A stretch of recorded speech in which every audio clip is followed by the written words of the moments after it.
Norway, the quiet country that became one of the world's richest. Intro, a country of ice, sea, and unexpected wealth. Kind of country can look almost untouched by modern life, yet rank among the wealthiest nations on earth. A place where enormous mountains rise from the sea. Tiny fishing villages sit beneath Arctic peaks, and winter darkness can last for weeks. A place where children grow up surrounded by forests and coastlines, where families escape to simple cabins, and where an ordinary weekend might mean skis, snow, a thermos of coffee, and a long walk into the mountains. Northern lights dance across Norway's Arctic skies, turning the long winter nights into a breathtaking display of color. From Tromsø to the remote northern landscapes, the aurora borealis reveals another side of Norway's extraordinary beauty. This is Norway. But Norway's story is much bigger than its famous fjords. Our journey begins in the far north, among the fishing communities of Lofoten, where Arctic cod has shaped life for generations. We'll travel through Henningsvær and Svolvær, watching the relationship between people and the sea. Then, we'll head toward Tromsø, where winter transforms the landscape into a world of darkness, snow, and northern lights. Here, we'll discover how people have learned not simply to survive the Arctic winter, but to find warmth and happiness within it. Visit Norway. As spring arrives, we'll continue to Trondheim, where Norway's story becomes less about scenery and more about people, family, childhood, trust, work, and the unusual importance placed on life outside the workplace. Then we'll reach Bergen, surrounded by mountains and water, where colorful traditions and Norway's National Day fill the streets with flags and celebration. But the story takes a dramatic turn when we arrive in Stavanger. Here, beneath the North Sea, Norway discovered the resource that would transform its future. Oil. The discovery brought enormous wealth, but Norway faced a choice. Spend it quickly, or protect it for generations yet to come. The decision would help create one of the world's largest sovereign wealth funds. From there, summer carries us into another Norway, the Norway of Flåm, Sognefjord, mountain valleys, and ancient wooden churches. We'll see landscapes carved by glaciers and discover why the country's relationship with nature goes far beyond tourism. Autumn takes us to Røros, where old mining traditions and methods of preserving food reveal how people prepared for some of Europe's harshest winters. Then we'll travel farther north into Finnmark and Karasjok, where the story of the Sami people reminds us that Norway's history began long before the modern nation existed. We'll explore their culture, their connection with reindeer herding, and the difficult questions created when modern development meets ancient traditions. Finally, we'll return to Oslo in December. Here, Norway's wealth, social system, environmental ambitions, and uncertain future all come together. Because after following Norway through an entire year, one question becomes impossible to ignore.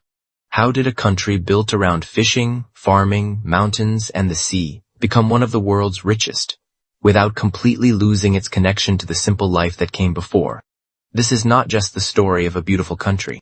It is the story of a people learning how to live with nature, how to use wealth, and how to think about tomorrow.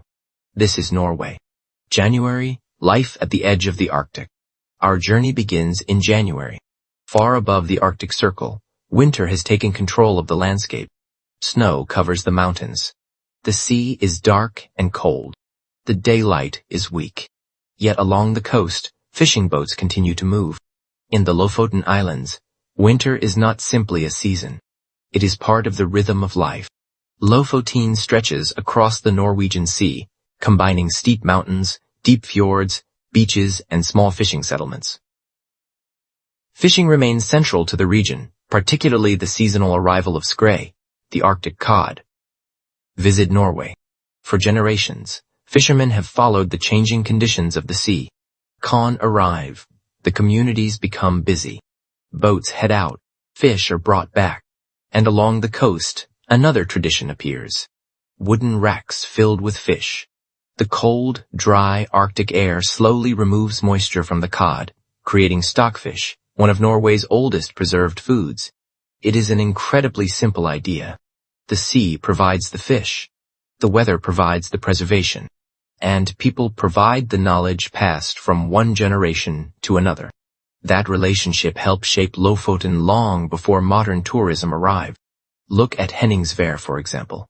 The settlement spreads across several small islands. Mountains rise behind it. Fishing boats gather around the harbor. Brightly painted buildings stand beside the water. And then, almost impossibly, a football field appears between the rocky islands. It looks like a movie set. But this is not a fantasy landscape. It is simply where people built a place to live. Lofoten contains many other fishing communities too, including Rein, Nussfjord, Ballstad, and O. The region's famous red fishermen's cabins, known as Røros, are another reminder of its maritime past. Visit Norway. Today, visitors come for photography, hiking, surfing, wildlife, and the Northern Lights. But beneath all of that is an older story. People came here because the sea gave them a reason to stay. And even now, when Norway has become enormously wealthy, that connection has not disappeared.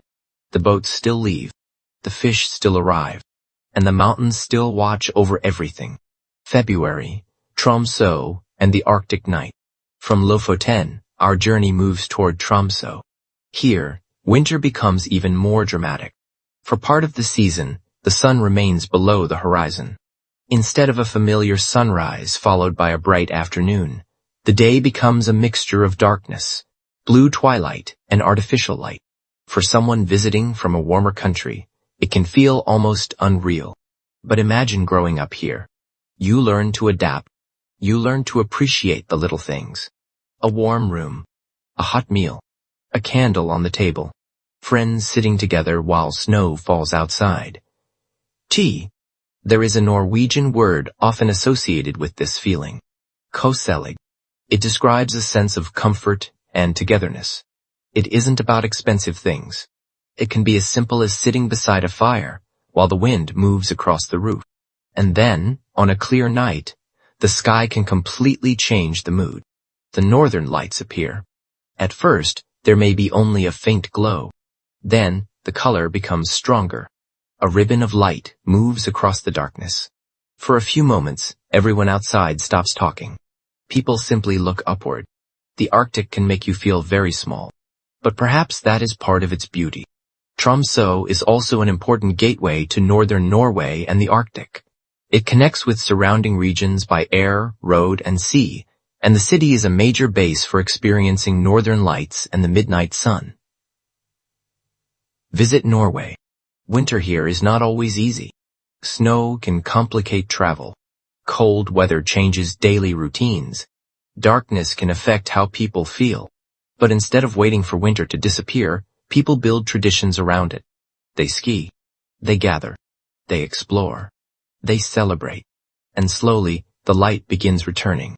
By March, the days are growing longer. Our journey moves south. And now we are going to look at something even more revealing than Norway's landscape. The Norwegian people themselves. March, Trondheim, and a different way of living. Welcome to Trondheim. It is a city with a long history, but today's story is about ordinary life. A school morning. A family getting ready for the day. Someone cycling to work. A child walking through the neighborhood. Nothing spectacular. And yet, these simple moments reveal something important. Norwegian society places considerable value on trust and independence. Children are often encouraged to become capable gradually. They learn how to move through their surroundings. They spend time outdoors. They experience cold weather instead of being protected from every uncomfortable moment. And that independence continues into adult life. Work is important. But work is not supposed to become the entire identity of a person. Family matters. Friends matter. Free time matters. And the outdoors matters. This connects with another Norwegian concept, friluftsliv. The word refers broadly to outdoor life. It doesn't require an expedition. You don't need to climb a giant mountain. A walk through a forest can be enough. A quiet afternoon beside a lake can be enough. Even sitting outside and watching the weather change can be enough. That attitude helps explain something visitors often notice. Nature is rarely far away. A city can feel modern and organized, yet forests, hills, and waterways are never completely separated from daily life. And perhaps This is one reason Norway's idea of prosperity feels different. If success gives you money, but leaves you no time to enjoy your life, what have you really gained? Work, family support, and public services. It is not perfect. Life can be expensive. Taxes can be high. Housing can be difficult in popular areas. But the goal is not simply to create wealthy individuals. It is to create a society where people have a certain level of security. Then comes April, and many people leave that society behind for a few days. They head into the mountains. April, the height. The road climbs higher. The trees become thinner. Snow covers the ground. And somewhere ahead is a small wooden cabin. A height. For many Norwegians, the mountain cabin represents something almost sacred. It is a place where the phone can become less important, where schedules disappear, where dinner takes longer, where families sit together. The cabin might be large and modern, or it might be wonderfully simple. Either way, the purpose is similar. Escape the noise. During Easter, many families head toward the mountains. Cross-country skis stretch across the snow. Children race ahead. Adults carry backpacks filled with food. The landscape becomes a giant outdoor playground. And when everyone returns to the cabin, something as simple as a hot drink can feel special. There is no need for entertainment when the view outside the window looks like this. Some cabins remain in families for generations. A place like this can hold memories. A child's first ski trip. A family celebration. A storm that kept everyone indoors. A summer that seemed endless. The building becomes part of the family's history. And then there is a wonderfully Norwegian Easter tradition. Crime stories. Mysteries and detective fiction are strongly associated with Easter in Norway. So picture the scene. Snow outside. A warm room inside. A quiet cabin. And someone completely absorbed in a murder mystery. It is an unusual combination. But somehow it fits. The mountains provide silence. The story provides suspense. And the family provides company. Soon, however, the snow begins to retreat from lower ground. May arrives. And Norway puts on its most colorful clothes. May, Bergen, and the day Norway celebrates itself. Now we arrive in Bergen. The city sits between mountains and the sea. Rain is part of its personality. But on May 17, the weather becomes almost irrelevant. This is Norway's national day. The streets fill with flags. Music echoes between the buildings. Children march. Families gather. And traditional clothing appears everywhere. The bunad is especially striking. There isn't just one design. Different regions have their own patterns, colors, and details. For many people, wearing the bunad connects them with their family's regional history. It is a celebration of identity. And Bergen provides one of the country's most atmospheric settings. The historic waterfront of Bergen reminds visitors that this city has been connected to trade and the sea for centuries. Wooden buildings line the harbor. Behind them, steep hills rise toward the clouds. It is a city where the past remains visible. But May 17 is about more than architecture. It is about people. Parents watching their children. Friends meeting in the crowd. Bands playing. Flags moving in the wind. There is happiness everywhere. And perhaps the most striking part is that the celebration is centered heavily on children and communities. It feels less like a military display and more like a national family gathering. The day connects with Norway's constitution of 1814, but the road to modern independence was complicated. Norway had spent centuries in political unions with neighboring kingdoms. Full independence arrived in 1905. At that time, nobody could have predicted what would happen decades later. Because beneath the North Sea, Norway was about to discover something extraordinary. June, Stavanger, and the discovery that changed Norway. We travel southwest to Stavanger. Today, the city is closely associated with Norway's energy industry. Its location on the North Sea places it at the center of the country's petroleum story. The Stavanger region itself describes the city as Norway's energy capital because of its offshore energy sector. Visit Norway. But imagine Norway before the oil boom. It was already prosperous in many ways. But it was not the economic giant the world knows today. Then, petroleum changed the equation. The discovery of major oil resources in the North Sea created an opportunity unlike anything the country had experienced before. Money began flowing into the economy. Industries developed. Jobs appeared. Infrastructure expanded. And Norway faced a decision that would affect generations. What should be done with the new wealth? Spend it? Save it? Invest it? The answer gradually became one of the most important economic strategies in modern Norwegian history. Petroleum revenue was placed into a national investment system designed to preserve wealth for the future, that eventually became the Government Pension Fund Global, better known around the world as Norway's Oil Fund. The basic idea is powerful. Oil is temporary. Financial savings can last much longer. So instead of treating petroleum income as ordinary money, Norway could invest part of its value. The result became one of the world's largest sovereign wealth funds. But there is a fascinating contradiction here. Norway became wealthy by exporting fossil fuels.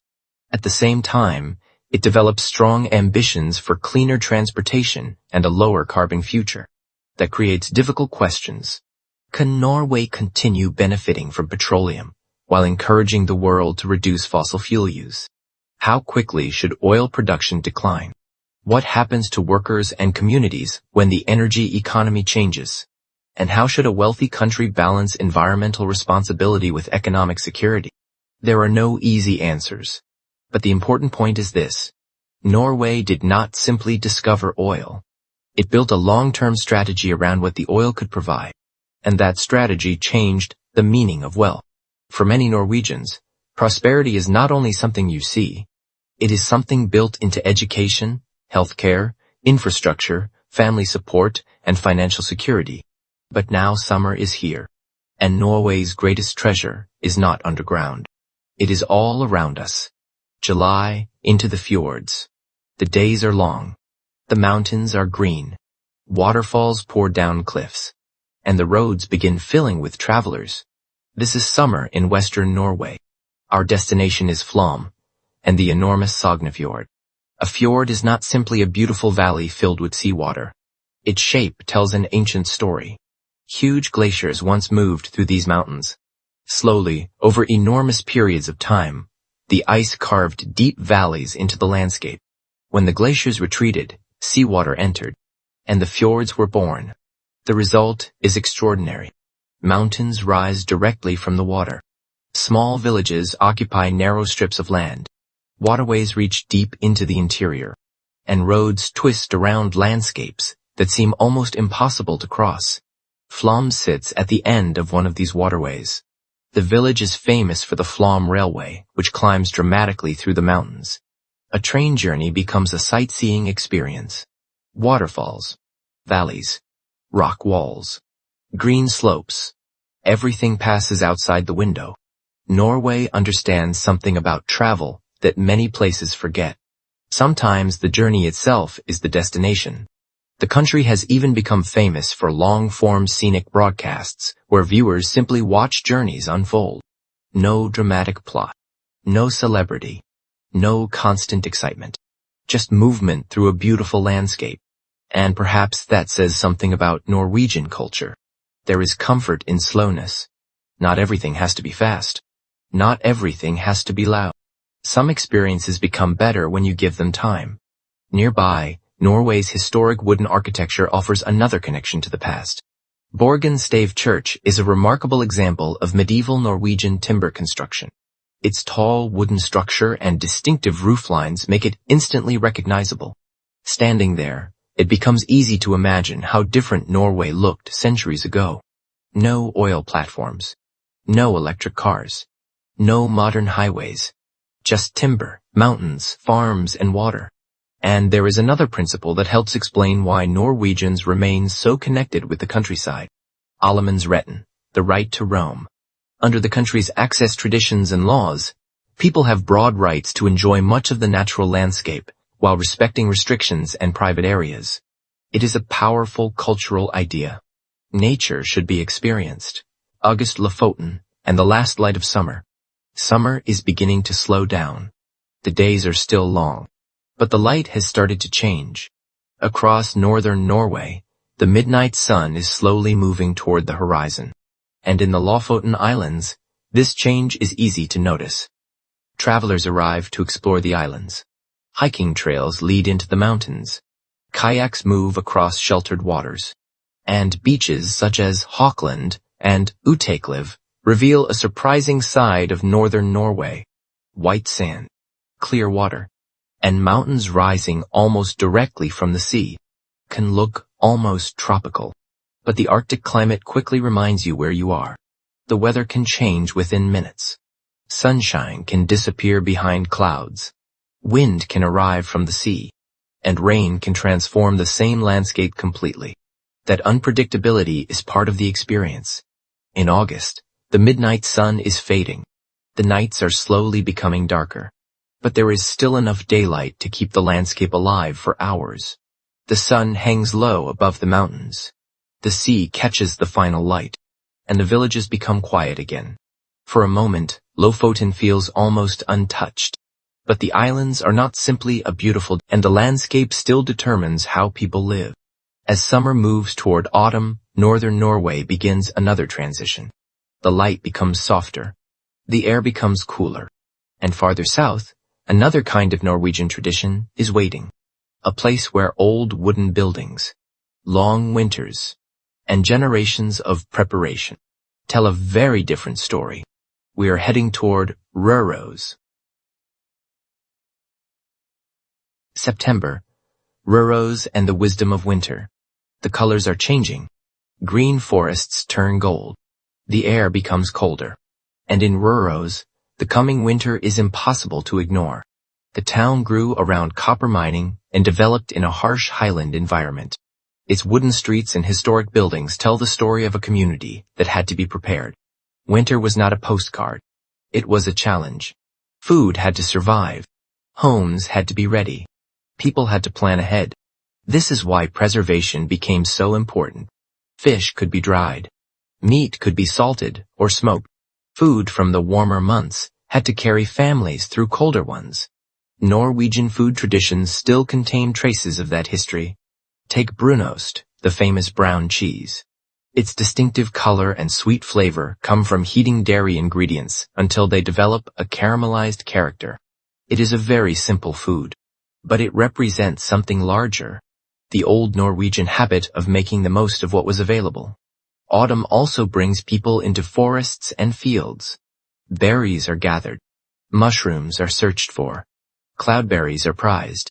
And suddenly, the landscape becomes more than scenery. It becomes a pantry. There is something deeply satisfying about that. You walk through the forest. You find something growing naturally. You take it home. And you know exactly where it came from. But farther north, the relationship between people and landscape becomes even older. We are heading toward Finnmark, toward the homeland of the Sami. November, Finnmark and the Sami story. The landscape changes again. Trees become fewer. The horizon opens. The roads seem to disappear into the distance. This is Finnmark. And here, the story of Norway reaches far back before the modern country existed. The Sami are the indigenous people of northern Norway and neighboring parts of Sweden, Finland, and Russia. Their culture is connected to the Arctic environment in countless ways. Language, clothing, craftsmanship, music, food, storytelling, and, in some communities, reindeer herding. The relationship with reindeer is not simply economic. It is connected with movement across the landscape and knowledge passed between generations. One of the most distinctive parts of Sami culture is joik, a traditional form of vocal expression. It can be associated with a person, animal, place, or experience. It does not fit neatly into the idea of a conventional song. It feels more personal, more connected to memory. But Sami history also contains painful chapters. For generations, assimilation policies placed pressure on Sami people to abandon aspects of their language and culture. Some traditions were pushed aside. Some languages were weakened. The consequences are still part of the conversation today. Modern Norway has made efforts to support Sami culture, language, and political representation. In Karasjok, The Sami parliament has become an important symbol of Sami political life. But modern development has created new challenges. One of the clearest examples is the conflict surrounding wind energy development at Fosen. Renewable energy can help reduce reliance on fossil fuels. But infrastructure can also affect land used by Sami reindeer herders. So Norway faces a difficult question. How do you build a greener future without damaging the rights and traditions of people who have depended on the land for generations? It is not a simple story of good versus bad. It is a conflict between important goals: climate policy, energy security, indigenous rights, local livelihoods, and the future of the landscape itself. That complexity is worth remembering, because Norway is not a perfect fairy tale. It is a real country, a country that has succeeded enormously, and a country that still has difficult problems to solve. By December, we return to the capital. December, Oslo, and the hidden side of wealth. Back in Oslo, winter has arrived. Christmas lights shine through the darkness. Cafes are warm. Homes become places of gathering. And after traveling through Norway for an entire year, the country's wealth looks different. You don't necessarily see it in enormous displays of luxury. You see it in systems. Schools, hospitals, roads, public services, family support, infrastructure, and a national investment fund built to protect future generations. Norwegian society also has a strong cultural preference for modesty. The idea known as janteloven is often used when discussing the social pressure against acting as though you are better than everyone else. It is not a formal law. It is a cultural concept, and not everyone sees it positively. Some people believe such expectations can discourage individuality or ambition. Others see the preference for modesty as part of what helps maintain social equality. Either way, it offers an interesting window into Norwegian society. The country became incredibly wealthy, but extreme displays of personal success are not always the main goal. There is something almost ironic about that. Norway has one of the world's greatest concentrations of financial wealth, yet many of its most valued experiences remain incredibly simple. A walk, a cabin, a family meal, a day in the mountains, a quiet evening with friends. And perhaps this is where the entire Norwegian story comes together. The country's oil created money, but money alone did not create the Norwegian way of life. Trust did, institutions did, traditions did, nature did, and choices made over decades did. Yet the future will not be easy. Norway still faces the challenge of managing its petroleum industry. It must consider climate change. It must prepare for a world less dependent on fossil fuels. It must protect landscapes. It must respect indigenous communities. And it must decide what kind of country it wants to become after the oil era eventually fades. The wealth is enormous, but so is the responsibility. What Norway really teaches us. Our journey began in the darkness of Arctic winter. We watched fishing boats leave Lofoten. We saw cod arrive from northern waters. We stood beneath mountains in Henningsvær. Then we traveled to Tromsø, where the sky itself became part of the experience. We discovered how people live through long winter nights, how they create warmth, how they find beauty in darkness. Spring brought us to Trondheim, and farmers. There, Norway became less about spectacular landscapes and more about people, children, families, work trust, and a culture that values having a life beyond the workplace. Then came the mountain cabins, snow, skiing, silence, family memories, and the simple pleasure of being somewhere with nowhere else to go. In Bergen, Norway celebrated itself. Flags filled the streets. Children marched. Traditional clothing carried stories from one generation to another. Then, everything changed. Stavanger introduced us to the discovery that transformed the country's economy: oil. But the real turning point was not simply finding petroleum. It was deciding what to do with the money it created. Norway saved. It invested. It planned beyond the present. And today, the results of those decisions influence everyday life. Then, summer opened the door to another Norway. Flåm. Sognefjord. Waterfalls, mountains, medieval wooden architecture, and a culture that continues to value access to the outdoors. Autumn brought us to Røros. There, old traditions reminded us that winter was once something people had to prepare for with great care. And finally, Finnmark introduced us to the Sami story, a story of ancient traditions, cultural survival, modern challenges, and a relationship with the northern landscape that reaches far beyond today's borders. Now we are back in Oslo. 1 year has passed. But perhaps the most interesting thing about Norway is that the seasons are not the only thing that keeps changing. The country itself is changing. It once depended heavily on fishing and farming. Then petroleum transformed the economy. Now Norway is preparing for a future in which oil cannot remain the entire story. That transition will not be easy. There will be arguments. There will be mistakes. There will be difficult choices. But perhaps Norway has already learned something valuable. Natural resources can disappear. Money can rise and fall. Industries can change. But a society's values can last much longer. And that may be Norway's greatest strength. Not the oil. Not the money. Not even the fjords. But the idea that prosperity should give people more than possessions. It should give them security, time, opportunity, and the freedom to enjoy the world around them. A child walking home from school. A fisherman returning before sunset. A family gathered inside a mountain cabin. A train moving slowly beside a fjord. A Sami herder crossing an ancient landscape. A city glowing beneath winter lights. These moments may look completely different, but they are all part of the same country, Norway, a nation shaped by ice, connected by the sea, transformed by oil, protected by long-term thinking, and still deeply attached to the quiet places between the mountains. The next winter will come. The fishing season will begin again. Spring will return. The fjords will turn green. Summer will bring long days. Autumn will paint the forests. And once again, the northern lights may appear above the Arctic. The story will continue.